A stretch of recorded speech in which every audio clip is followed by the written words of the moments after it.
কাল পর্যন্ত যেখানে ছিল আলো, শব্দ আর আনন্দ, আজ সেই জায়গাটা একদম চুপচাপ, কারণ আমাদের গ্রামের নবকুঞ্জায় শেষ হয়ে গেছে। আজ ভোগ হয়ে গেল, আর তার সাথে শেষ হয়ে গেল আমাদের এতদিনের অপেক্ষার নবকুঞ্জ। কিছুদিন আগে এই জায়গাটা ছিল একদম অন্যরকম, চারিদিকে ভিড়, কীর্তনের সুর, আবার সবার মুখে ছিল আনন্দ। সকাল থেকে রাত পর্যন্ত পুরো গ্রামটাই যেন উৎসবে মেতেছিল। বন্ধুদের সাথে ঘোরা, মেলার মজা নেওয়া আর একসাথে খাওয়া দাওয়া, আর সেই কীর্তনের সুর, সব কিছু যেন একটা স্বপ্নের মতো লাগছিল। কিন্তু আজ সব কিছু থেমে গেছে। মাঠটা আগের মতোই আছে, কিন্তু নেই সেই ভিড়, নেই সেই শব্দ, আর নেই সেই আগের মতো হাসি।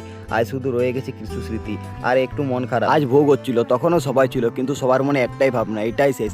আজ আর কেউ তেমন জোরে আসছে না। আজকের আনন্দের মধ্যেও একটা আলাদা নীরবতা, কারণ আমরা সবাই বুঝে গেছি এই কয়েকটা দিনের আনন্দ এখন শুধু স্মৃতি হয়ে রয়ে যাবে। এই নবকুঞ্জ আমাদের শুধু আনন্দ দেয়নি, এটা আমাদের এক করেছে, বন্ধুত্বগুলো আবার গভীর করেছে, আর অনেক সুন্দর সুন্দর মুহূর্ত উপহার দিয়েছে। আজ যখন সব শেষ, তখন মনে হচ্ছে এই দিনগুলো যদি আরেকটু বেশি থাকতো। কিন্তু এটাই বাস্তব, সব ভালো জিনিস একদিন না একদিন শেষ হয়। হয়তো কাল থেকে এই জায়গাটা আবার আগের মতো শান্ত হয়ে যাবে, কিন্তু আমাদের মনের ভিতরে এই নবকুঞ্জ সবসময় বেঁচে থাকবে। এই স্মৃতিগুলো আমাদের আবার অপেক্ষা করাবে পরের বছরের জন্য।